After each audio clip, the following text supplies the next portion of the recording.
বন্ধুসকল মোৰ অন্য এটাৰ ভিতৰত আপোনালোকক স্বাগতম জনাইছোঁ। বন্ধুসকল আজি আমি আলোচনা কৰিম অসম পুলিচৰ ওপৰত, যিটো প্ৰায় সংখ্যকে সুধি থাকে যে দাদা আমি ইমান মাৰ্ক পাইছোঁ ফিজিকেলত, আমি ৰিটেন এক্সাম দিবলৈ পাম নে নাপাম, বা ফিজিকেল কাট অফ কিমান যাব।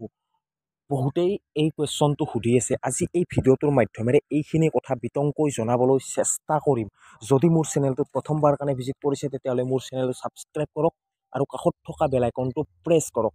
চাওক বন্ধুসকল, আগতীয়াকৈ মই এটা কথা আপোনালোকক জনাই থ'ব বিচাৰোঁ যে আপোনালোকৰ কাট অফ পাৰ্চেণ্টেজত যাব। যিহেতু 2023 বৰ্ষতো পাৰ্চেণ্টেজতে গৈছিল, আপোনালোকৰ এই বৰ্ষতো পাৰ্চেণ্টেজতে কাট অফসমূহ যাব।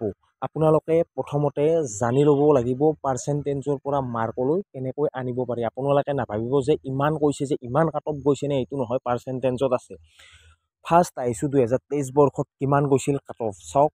বজালী ডিষ্ট্ৰিক্টৰ 82.30, বাক্সা ডিষ্ট্ৰিক্টৰ 89.35, এইবোৰ জেনেৰেলৰ এনেকৈ আপোনালোকৰ কাট অফ যায়। আৰু একেবাৰে কম কাট অফ গৈছিল ৱেষ্ট কাৰ্বি আংলঙৰ 79.45 জেনেৰেলত গৈছিল, বাকীসমূহতো আৰু কম গৈছে। এনেকৈ আপোনালোকৰ চৰাইদেউৰ গৈছিল 77.35, বঙাইগাঁৱৰ গৈছিল 84.00। আপোনালোকৰ ভিডিঅ'টোৰ মাধ্যমেৰে গোটেইখিনি কথা গমেই পালে যে আপোনালোকৰ কাট অফ এইখিনিয়ে যায়, ইয়াতকৈ অধিক কাট অফ নাযায়। মানে এইখিনি কাট অফ আপোনালোকৰ পাৰ্চেণ্টেজত আছে। পাৰ্চেণ্টেজত থকাৰ কাৰণে আপোনালোকে নাভাবিব যে কাট অফ আপোনালোকৰ বহুত গৈছে। আপোনালোকে গমেই পালে ইউবিত আপোনালোকৰ কাট অফ এইখিনি গৈছিল। এইখিনি পাৰ্চেণ্টেজত আছে, আপোনালোকে মাৰ্কলৈ নিব লাগিব, তেতিয়া আপোনালোকে গোটেইখিনি কথা ভালদৰে গম পাব।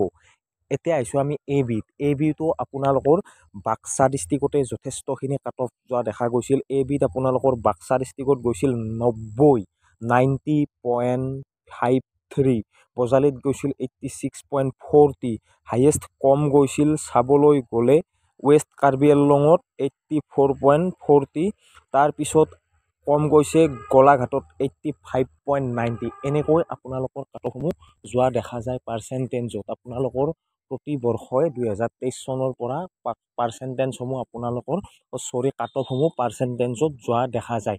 এইবাৰ কাট অফ কিমান যাব, যিহেতু মই 2023 বৰ্ষৰটো আপোনালোকক জনালোঁ, এইবাৰ কিমান যাব পাৰে।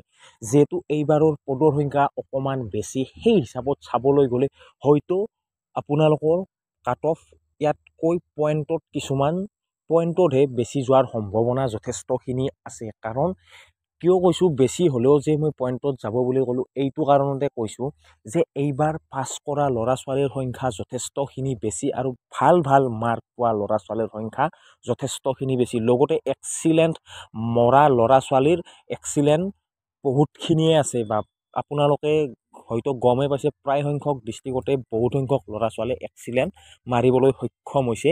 ৰানিঙত এক্সিলেণ্টটো মাৰাটো একেবাৰে সম্ভৱ নহয়। লং জাম্প আৰু চিনাপত প্ৰায় সংখ্যক 70% ল'ৰা ছোৱালীয়ে ক'বলৈ গ'লে এক্সিলেণ্ট মাৰিছে। সেই হিচাপতে আপোনালোকৰ হয়তো এইবাৰ পইণ্টত কাট অফ অকণমান বৃদ্ধি হ'ব পাৰে, ইমান যথেষ্টখিনি নহয়। অলৰেডি 2023 বৰ্ষতে বহুতখিনি ফিজিকেলত কাট অফ গুচি গৈছে, এইবাৰো হয়তো পইণ্টত অকণমান কাট অফ বৃদ্ধি হ'ব পাৰে। আপোনালোকে টেনশ্যন কৰিব নালাগে। যদি আপোনালোকৰ ফিজিকেল ভাল হৈছে আপোনালোকে নিশ্চয় ৰিটেন এক্সাম দিবলৈ পাব। আৰু আগতে কৈছোঁ অসম পুলিচত বহুত বেছি পৰিমাণে কাট অফ যোৱা দেখা গৈ আছে বাৰে বাৰে। কাৰণটো হৈছে ল'ৰা ছোৱালীসকলে ভালদৰে প্ৰিপাৰেশ্যন চলাইছে যাতে এটা চাকৰি লাভ কৰিব পাৰে। আপোনালোকে কিমান মাৰ্ক পাইছে তলত কমেণ্ট কৰক, মই ভিডিঅ'টোৰ মাধ্যমেৰে আপোনালোকক কমেণ্ট কৰিবলৈ চেষ্টা কৰিম। 2023 বৰ্ষৰ কাট অফৰ লগত মিলিছেনে আপোনাৰ মাৰ্ক, গোটেইখিনি তথ্যই জনাম। যদি মোৰ আজিলৈ আহিছোঁ, জয় হিন্দ জয় ভাৰত।